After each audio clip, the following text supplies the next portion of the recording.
Okay, let's call this meeting to order at 6:03. Our first order of business is to approve 2 sets of minutes from January 14th, which was a regular select board meeting, and January 20th, which was a special select board meeting. I'd like to make a motion to approve the January 14th and the January 20th select board meeting minutes. Second? Second. Okay. Any discussion, folks?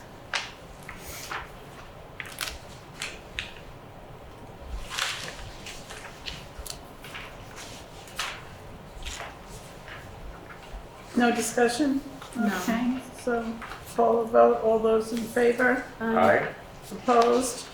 So 3-0-0. I have to. Yep. Okay, so the third is, Hold on 1 second, there's no sound going through. Just so you know.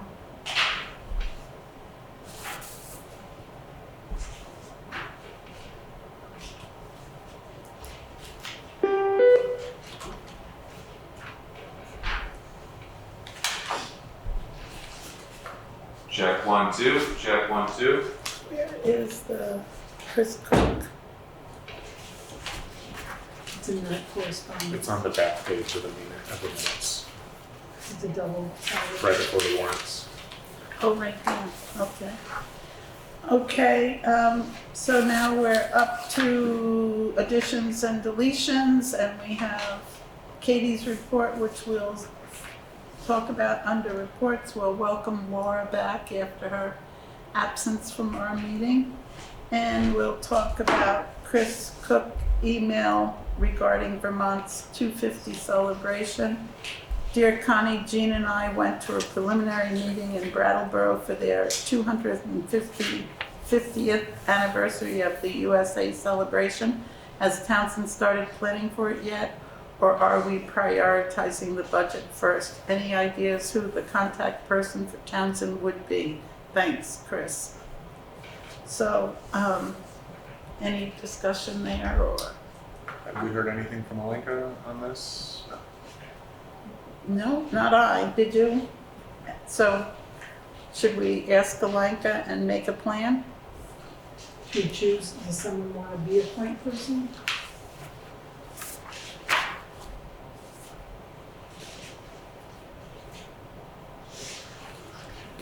I can talk to her tomorrow and see. I wonder if some members of the public might want to form a committee to like plan something. That might be cool. Yeah.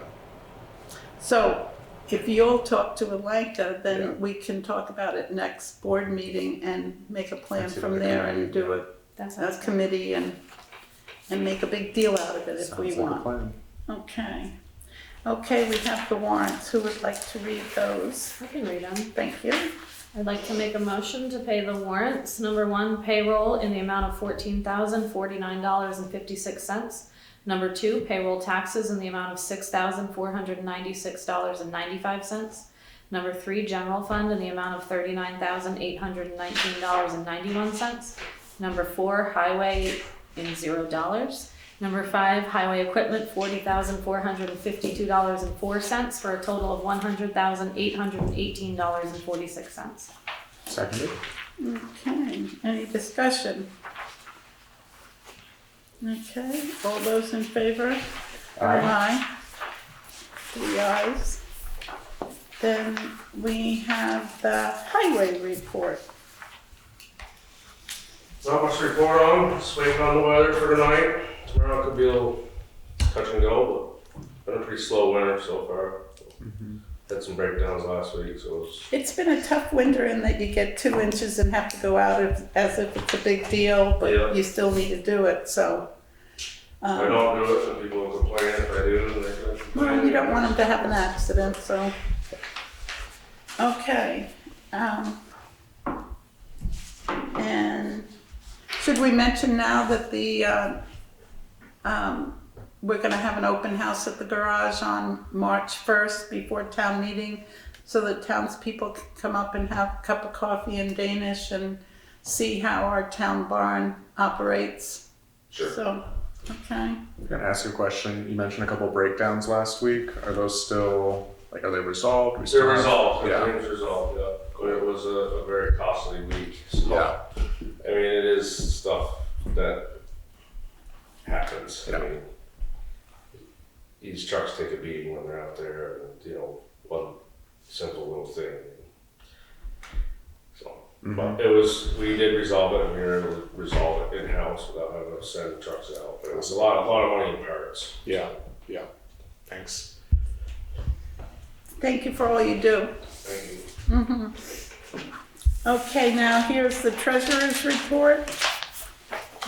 The only thing I have is the one sheet with the bank balances, and the one account has $610,376.68, and then the swing account has the $30,000. So, town clerk, in the first 2 weeks in January, the town clerk brought in $774.50. And let's see what else. Then it's the chair. And under the chair report, I have PACIF Quarterly claims, which I'm gonna ask Connie to explain to us, since she has more experience with it than I. VLCT sends out quarterly just a report of claims that have been, and they date way back, eventually some drop off, but it's just for your information. Thank you. The pre-town meeting date, tomorrow at 3:30. We're meeting here to start planning the pre-town meeting, and the pre-town meeting will be February 24th at 6 p.m. So those 2 dates, everybody's welcome. And the garage open house we just mentioned, and the grant coordinator. So I have been following up with our grant acknowledgement that was signed at the last meeting for the slate roof repair for the Vermont Historic Preservation grant that we received.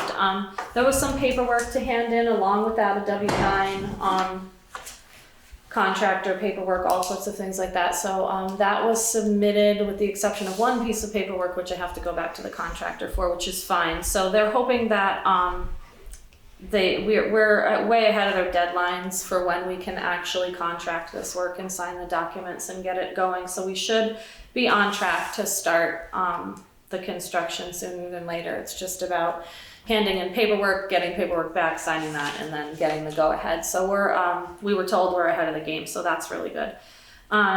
Jeremy shared with me last week that there was a new Show Me the Money guide, which has to do with a lot of different infrastructure grants and V-Trans grants, their deadlines, what is available to us. Allie and I had a conversation about the common and some different ideas for that, which I think some of these grants inside the Show Me the Money guide fit that criteria. And I've been doing a bunch of research in that direction to figure out where you start. A lot of it starts with these like scoping studies and things where you kind of get a small grant to tell you what you need and how much it would cost, and then you go from there and try to apply for the bigger grant now that you have this other piece. So I've been kind of researching that stuff and following some leads for the most part since last time I gave a report. And I think that's pretty much it for now. Following up on some of the PACIF stuff for the other grant that I was looking at, and just kind of putting together everything that we need and is it possible and how to move forward. So. Where do we stand as far as the fountain? Are we going to take it out and send it out for the winter even though we didn't get the grant, or where do we stand with that? Well, I reapplied, so I resubmitted the grant. And so that decision should come in sometime in the next 3 or 4 weeks. We still have money set aside from the economic recovery grant that we were going to use for the equipment housing, but it is enough money to cover taking out the metal part of the fountain and repainting it and having it stripped down and repainted if Restore. we wanted to go in that direction. If we wanted to say that the fountain itself right now is fine and it's the equipment housing in the drain, that's the problem, we might have to go in that direction. I did talk to 2 different contractors in the late fall, early winter about the equipment housing, the pump, everything like that, to try to see if I could get some numbers on that, but I didn't hear back. I figured it was going into a different season, so I'm gonna continue to follow up just to get an idea of what it would cost. I've looked into the pumps and I kind of took pictures of the serial numbers and stuff to try to follow some leads on that. And it sounds like Jeff Russ is perfectly happy to fix the drain for us. And that would just be an issue of materials. It's just that depending on this grant decision, we have to make another choice on how we want to move forward. So. Okay. Thank you for everything you do.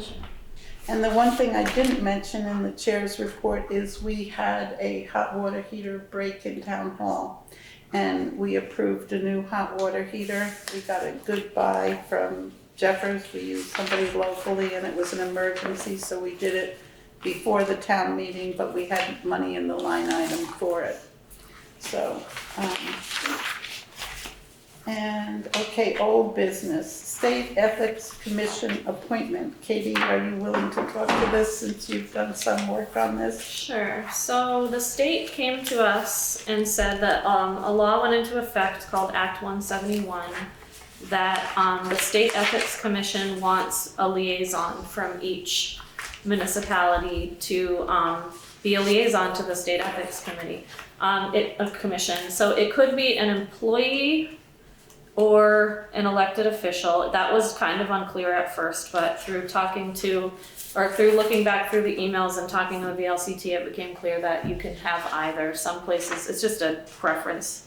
It said that you could be town manager, which we don't have, HR director, town administrator, city attorney, administrative assistant, select board member, or town clerk or treasurer, or any of your hired employees. It looks like mostly that they're gonna train the person through like a webinar and kind of show them what they want them to do, which I think is probably not much unless an ethics issue comes up and then you might have to do something.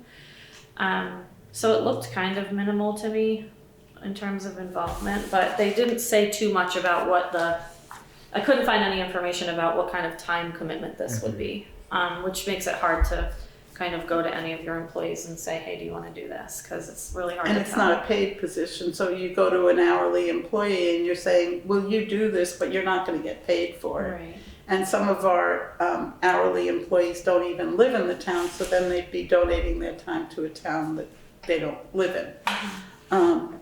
So that's why I thought that it should be one of the legislative bodies, as they put it, and I thought it should be you, Katie. Are you willing to? I mean, I think you'd be very good at it. I don't know if you have the time. I mean, I have the time, I think. It sounds like I have the time to do the trainings, you know. I actually initially asked Nick if he wanted to do it. I don't mind doing it. I think it's kind of interesting. You want to do it? No, is it something that can be assigned after town meeting with the new select board? Didn't they want it No, by the end of this month? I think it's by February, Yeah. and you have to make the appointment and then let them know it in writing within 30 days. But I think even if we have 2 new select people in March, it wouldn't be fair to give them something new on top of their learning curve. Because unless they've been a selectman before, then there's a lot to learn.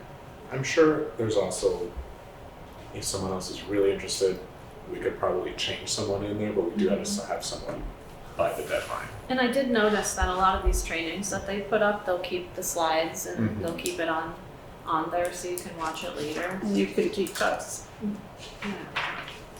So, So I think that it should be a motion to appoint. Do you want to do it?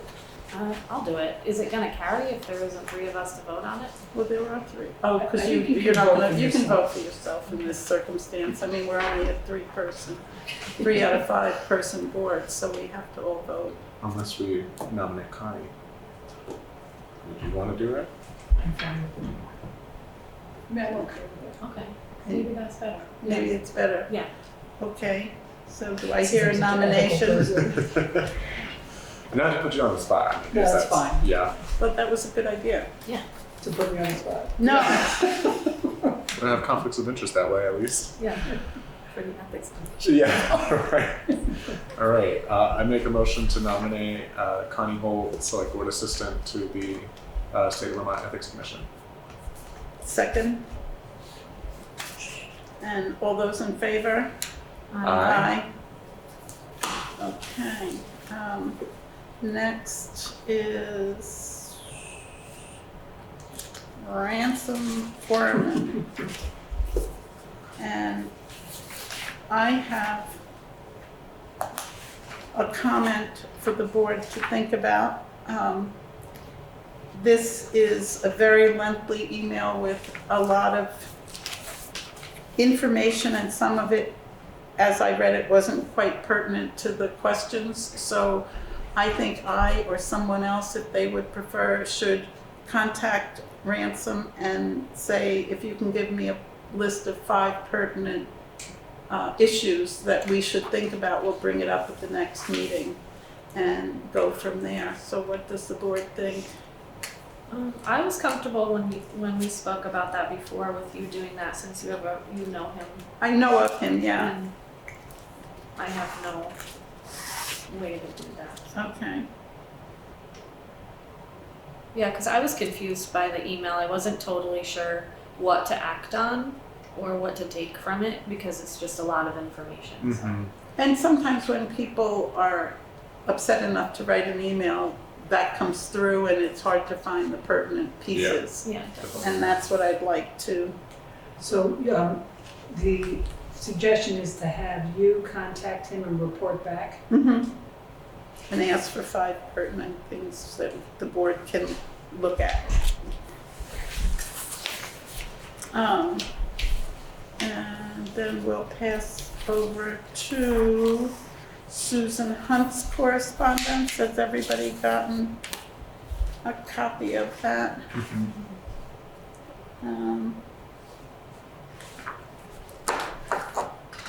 Jeremy, do you want to talk about the day in question? I believe there's 2 days in question. Okay.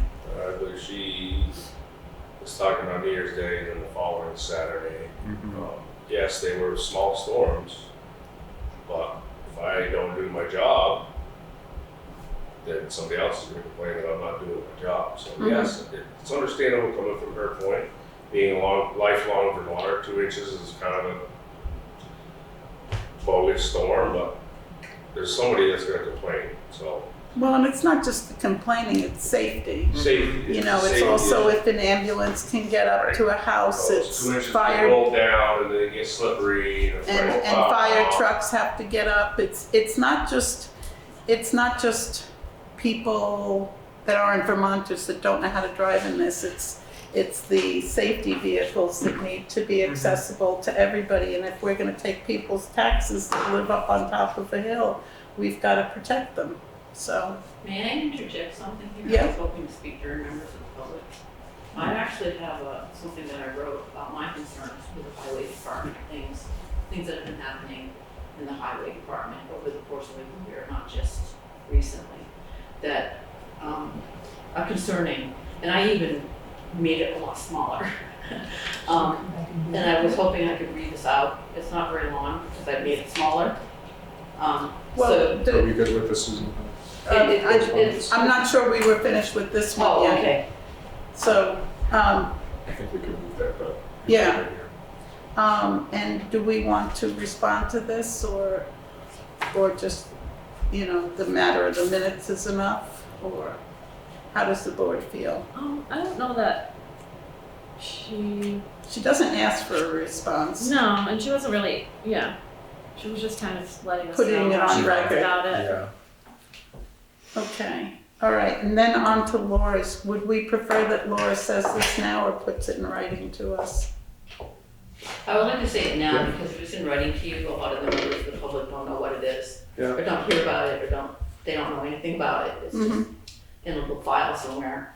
And because I'm concerned about it, I think other people in town would like, you know, I would like to address them as well as you.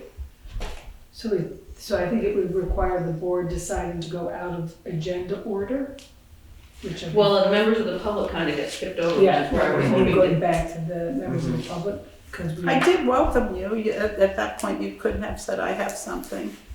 I mean, I didn't realize that it was going to be so quick okay. down through the list. Do we need a motion? Should I have a motion to go back to members of the public and recognize Laura Richardson? Second. Okay, all those in favor? Aye. Okay, go ahead, Laura. Okay, so, I kind of listed this.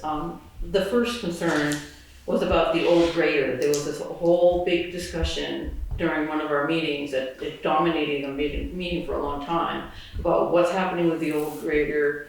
Is it going to be repaired? Where is it? Is it going to be sold? And I was under the impression that the end result of the meeting was that someone was going to look at the grader and give an appraisal of how much it was going to cost to fix it or whatever, and then we would go on from there, but nothing ever was said about it after that. No, it was said before the meeting today, the status report, and we can talk about that, but go ahead. But it wasn't brought up to the public, and it was brought up to the public during that meeting, so. The second thing is there was one point in time, many months ago, where the inventory was mentioned about how inventory needed to be done.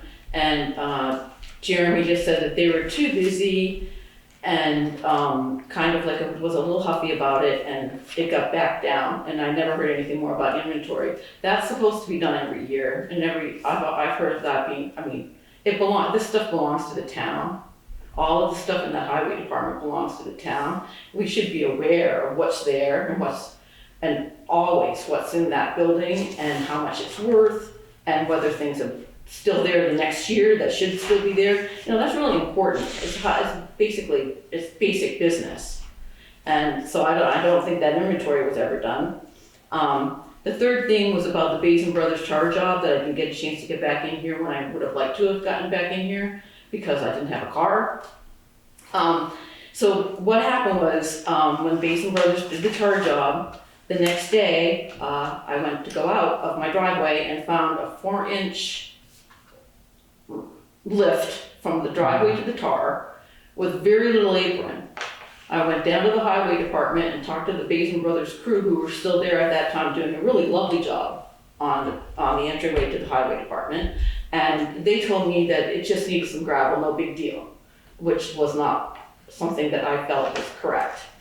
So Jeremy came in and we went down and looked at it, and he said that something about putting gravel in, and I still felt that was not the solution to the problem. So I did some research and I found out that in the contract that Basin Brothers agreed upon when they took this job, it clearly states that there's supposed to be a 2-foot apron into every driveway with no more than a 2-inch drop off. We had barely a foot of an apron going into our driveway on either end, and a 4-inch drop off, which was literally dangerous for our tires, for our cars. Our tenant was complaining about it because she was afraid it was gonna hurt her tires. And I had brought it up. And so so I called Basin Brothers office and told them that I thought that was, at that day, I told them I thought that was incorrect. And he said, Jeremy's gonna take care of it. That's exactly a quote from this fellow that I spoke with. Jeff, I think it was. So Jeremy took care of it by buying SurePack, which I think came out of the taxpayers' pockets. I'm pretty sure Basin Brothers did not pay for it, and using the town crew to go up and down these driveways that hadn't been done correctly by Basin Brothers and kind of fixing them, even though SurePack is not tar. And I've already got SurePack pushed up against my house from the time that they plowed. So I don't really think that was an answer, and basically what happened was the town ended up paying for what Basin Brothers was supposed to do, which I don't think is okay. The fourth thing is excessive overtime, which is what Susan was talking about. I know that we need to have plowing, even if it's only a little tiny bit of snow. Or if there's ice, I know that it needs to be sanded. But I don't understand why it would require, let's see, I've got it written down here somewhere. 100 and something hours of overtime to take care of the roads for 3 small storms. 3 small storms. I mean, granted, it might have to be done because people are gonna complain, but Where did you how get long that? does Where it did take? where did you get that figure? I got it from the treasurer, I called Okay. today. Okay, and a lot of the storms unfortunately have been on the weekends. I know that, it's been on the weekends, but here's how much overtime these guys got. One guy got 39 hours of overtime in the course of 3 weeks. One guy got 21 and a half hours overtime. This is over a 3-week period. 32 and a half hours. Jeremy got 67 and a quarter hours, maybe from coming to these meetings as well, I'm not sure. It totals out to be like $6,000, almost $7,000 just in overtime. Now, and I don't understand why it would take 4 people over 8 hours each day to take care of these small storms. I just, maybe I'm not being realistic. 65 miles of road is still 65 And miles with of 4 road. people, it's like 20 miles a person. You know, I mean, and we've been, I mean, we got another person to try to help, you know, address the labor issues with the highway department. But, and I'm not saying it didn't need to be done, and I understand it was, you know, during times when the people were supposed to be off, but that amount of time for that amount of storm seems excessive. And, you know, people can say I'm wrong, and that's fine. This is my viewpoint. I'm pretty sure that there might be other people around that agree with it. So basically what I come up with all of these different things, and there are other things that were brought up at select board meetings about the highway department and needing to do things that were never done, but I left them off because I just didn't want to go on forever. So what I come up with as a conclusion is there's kind of a lack of accountability and oversight, I think, with the highway department. It's got over $1 million budget, and this coming year, they want another $500,000. So we've got people that don't seem to be being held accountable for what they're doing, or any kind of oversight, handling $1.5 million in cash. I mean, it's a little concerning. And I'm gonna ask Connie to speak in a minute, but also, we have had meetings on the highway budget that we've warned and asked the public to come to. We've had a lot of ways that people could be constructive instead of saying, I wanna come in here, I wanna speak, so it's on the camera. You could have come in and been part of the solution. I couldn't have, because I had no way to get in. You could have asked for a ride. I don't ask people for rides when I don't know how long I'm gonna be someplace. or I'm just what's gonna saying there happen. were positive ways to do this.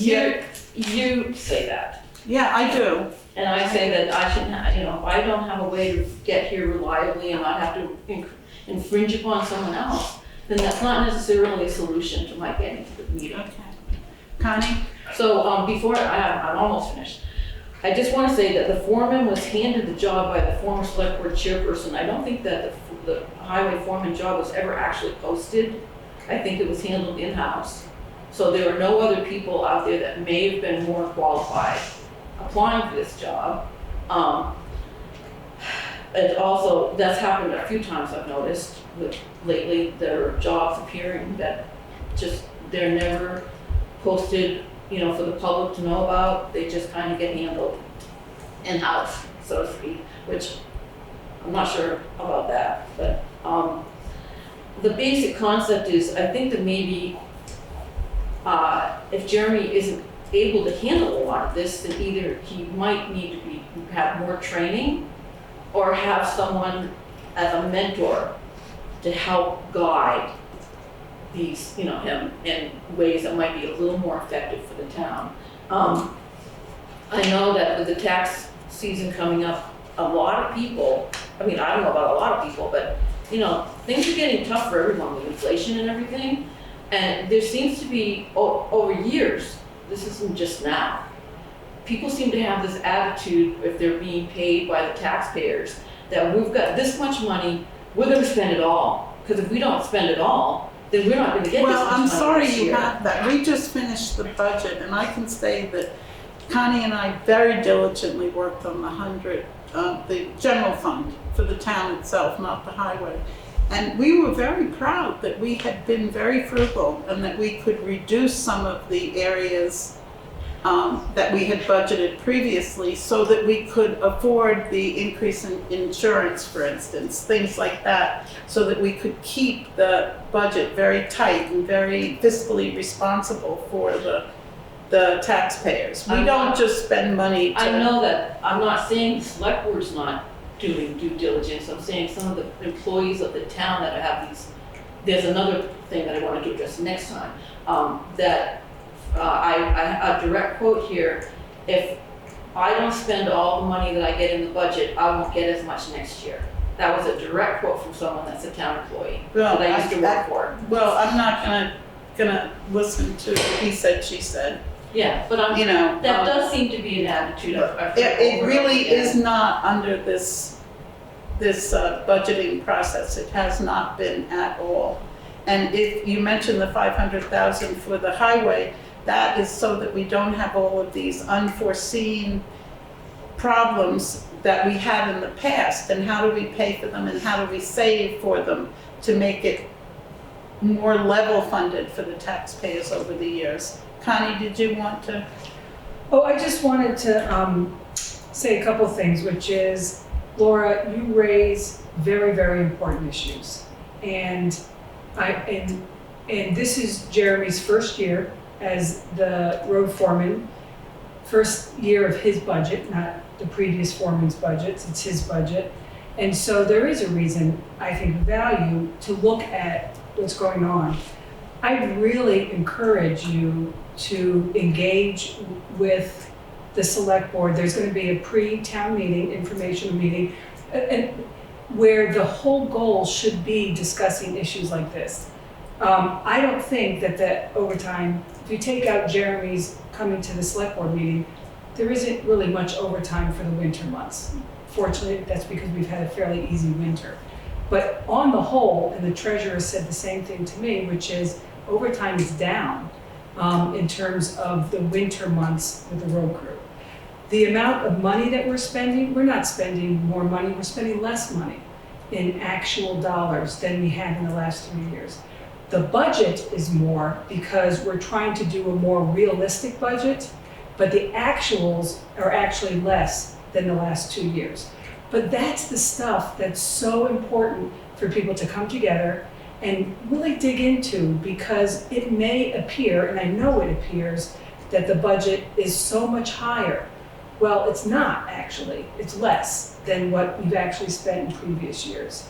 But I think it's really important that we talk about this stuff, because it is really hard running a highway department, and I know nothing about it, but it is really challenging to keep, a handle or try to decrease what you actually spend. So I appreciate the issues that you're raising, and if we can find a forum, and again, pre-town informational meeting seems like a good forum, but there could be other forums for us to really talk about these issues.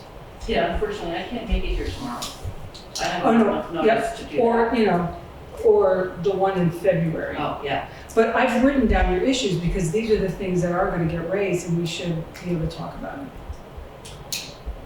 I also want to say on the overtime thing that when we were doing the budget, we went back several years to try to figure out what overtime looks like year to year, what it looked like during COVID, which was a different time, what it looked like on a mild year, what it looked like on a heavy year, and we really tried to come up with an average for what we were going to spend on overtime going forward and what we should expect this year. So I think a lot of these things are right at the tip of our tongues. We've been discussing them. This is the most thorough budget I've sat through in terms of having these open warned meetings and really diving into every aspect of what we need. We really wanted to follow also what our accounting people told us with NEMRIC, which they said put a number on things. Do not don't under budget and then overspend and then make up for it. You wanna be really clear with the taxpayers what you're gonna spend on things and spend only that and not over that. And I think that we've done a really thorough job in the highway and in the general fund, really dialing in those numbers. So it's not about if I don't spend it, I'm gonna lose it or any of that. I can understand misconceptions like that, but honestly, we sat there and we said, what do we really need? We don't want to put more on the taxpayers than we should be. We want to assign a number to everything so that they know what to expect, so we're being really And we clear. wanted to tighten our belt as much as Yeah. we can and put things in articles so that they would be apparent to the taxpayers and not hidden in the line items. And the taxpayers could decide yes or no on those articles, very straightforward and apparent. And we can defend why we felt they should be there, but we weren't going to shove it down the taxpayers' throats or hide it. Yeah. So, And I don't want to go too much into like hiring and all of that, but I was here for the changeover from one road foreman to the other, and we did interview. I think that we kind of saw this more like a promotion in a way from an experienced crew member to taking over the larger position of foreman. So it made a lot of sense to ask within the crew first, and we interviewed 2 members of the crew, and one of them we decided upon, and it was a very formal process that went along with from what I understand of our policies. So I felt satisfied with that process and hopeful for what our year was going to bring with our new foreman, and I've been working very closely with him, and I think that we've all actually, that's another thing I've noticed this year, is that this entire board is engaged with the highway, whereas in my experience before it was sort of they're operating over there and we're doing our thing over here, and there's a little bit of overlap. But this past year we've all been pretty involved with Jeremy especially, but the needs of the highway, and I felt strongly about that. So. Well, you really addressed a couple of the things I wrote about. You didn't address a lot of the others, but. Well, I can't speak about the paving. I can. So we did not buy share pack to replace it, to repair the ends of the driveways. We used what they had milled off of 35 previous year. We have a stockpile of it. It's recycled asphalt is what it is what we used. And as far as touching up those aprons on driveways, it's pretty standard practice every time you pave a road.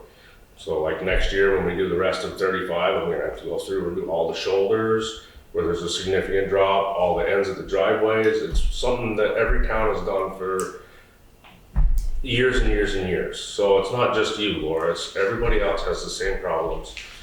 And Well, it said right in the contract that Basin Brothers agreed to that they were supposed to do a 2-foot apron with no more than a 2-inch drop off. then you went out there and started agreed to. chipping away at the asphalt that they had just laid down. Yeah. Well. That's destruction of town property, Laura. No, that's destruction of our property by having to go in and over that thing where it was going to hurt our cars or our Did I tires. not solve the issue? No, because SurePack is not tar. It's tar, Well, you call it tar, but it doesn't stay where it was put. because it's a recycled product. It was supposed to be done by Basin Brothers. We can go around and round and round this over and over again, but when it comes down to the nitty gritty, the contract stated something and they didn't do it. Pure and simple. It also does, I haven't heard anything more about the inventory. You did say something about the grader, and you guys brought it up. And there's been other things that were brought up during meetings that have never been addressed. And it seems like people bring things up and it's like, oh yeah, we're gonna do it. And then it doesn't get done and it just gets forgotten. well, why don't Just you brush give under us a the- list of that and we'll read it over. Okay. Okay, where are we now? We're on to Comcast. Connie, would you like to talk about this? The last meeting, we said that you were going to research for us. Yep. And you have. So I was directed, this issue came up about how to effectively communicate with the highway department about road issues. And Ally came up with a suggestion about how to, if they come into this town hall, how do we deal with them? But then at that discussion, it was pointed out that the phone system at the garage is faulty, and it's difficult to leave messages there. And certainly, if there's nobody in the garage, there's no remote access to your voicemail, like a lot of private homes have. You can dial into your voicemail, and that we don't have that feature. So I was asked to go and explore the cost of getting two features. One, remote access to voice messages, or just the ability to leave voice messages. And two, to see if they have the same feature that I have here, which is voice messages come in and they get transcribed into an email and sent to you, which is a very nice feature. So there's two entities, First Light and Comcast. First Light turns out is not the group. Took me a while to get through them to find out they're not the group to talk to. It's Comcast.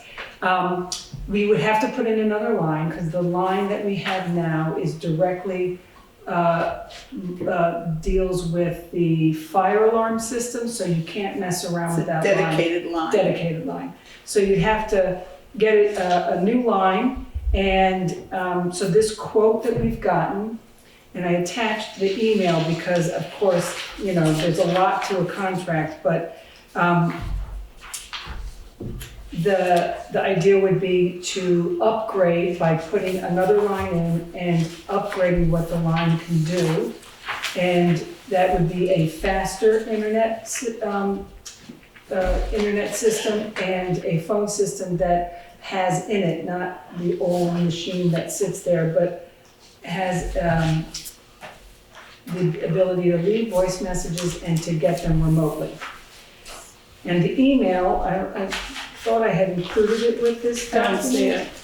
But go ahead, tell us about the email. Well, the email just said that it's basically, I think, $59 more a month or something. 49. It says 49 total charge. Yeah, but This is not an email. but it's not, It was this like is an 159 is a addition. new charge and like 113 is the current. Right, Yeah. Yeah, I've never seen it. so it's over $100 a month, but it's currently very basic, and this would be, Well, our current one is $100 a month. The Yeah. additional charge would be about $50. yes. Yeah. I So- think it's worth it. The question, this is, you know, we did not budget for this in the highway budget for fiscal year '25, which is the year that we're in now. So this would be an additional expense. From now until July. Yeah. I still think it's an important feature. I think it's a necessary upgrade. I even just to keep things off of that dedicated line anyway.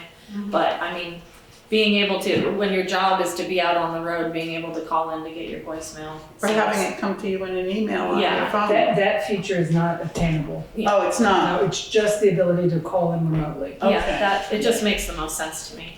Okay. So shall we give Connie the approval to go ahead with this? Do I hear a motion? I think you'd have to authorize me to sign on it because it looks like they put my name on it. Yeah. So, I'd like to make a motion to upgrade our service. Is it an upgrade or we? It's an upgrade. To upgrade our Comcast service, for the barn. for the town garage and to authorize Connie to sign on behalf of the board. Second. Okay, any further discussion? All those in favor? Aye. Aye. Okay, and the next matter of business is TextMyGov. Have you folks had a chance to look at this? So we get a little back. Yeah, Lenka gave Connie an earful why she thinks this is wonderful for our town. What does it cost? About $3,000, I think, I remember. Did I not put the cost in It on looks like the first year is the most expensive and then it's to implement it? And then Mhm. isn't it 2,000 every year after that? 2,400, but the first year it's 2,900. Right. Because it has a one-time setup fee of $500. So my understanding is that following the incident at Grace Cottage Hospital where there was a person on the loose, but the town wasn't really notified, the town clerk was concerned about a lack of communication to the town hall and the town hall to its residents. And so I don't know how the town clerk found this company, but she engaged with them about a program that is basically a text messaging system. It's sort of like VT alerts, statewide weather incidences. A resident can opt in to receive notifications. That's one way that this would be done. But then there's also the ability for residents to text the app, to try to communicate. So, for instance, if there is another incident at Grace Cottage where we find that there's an emergency, you could send out a text to everybody who You, like has the signed. town clerk. Well, whoever we decide does that. Is it the emergency management coordinator? Is it the town clerk? I mean, that's who the town decides. But whoever that person is could then send out a text that will go to every town resident who has opted in.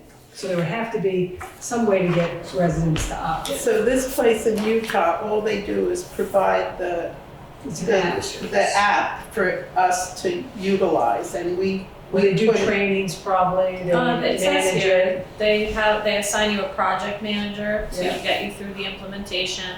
Then that project manager helps you customize, create automated flows, keyword lists. And then they give you a media kit of advertising materials, things like that, and then they give you unlimited training and support, it looks like. Yeah. Sounds like to me though, we would need somebody to be the person getting trained on it.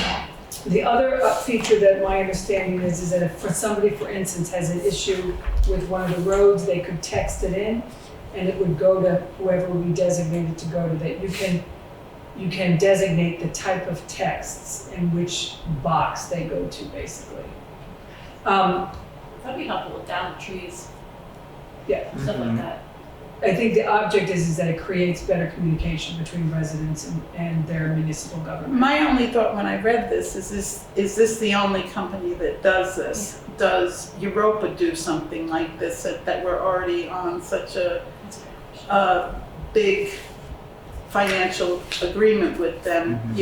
I'd hate to do this and then have Europa say, oh, we could have done that.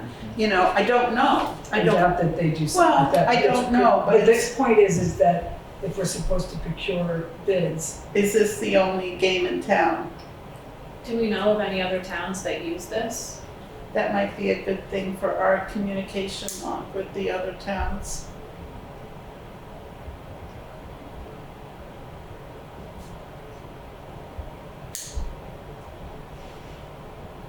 So my feeling is that we shouldn't act on this right now. We should ask Connie to dig a little deeper, find out what other towns do, and find out if there are any comparable services.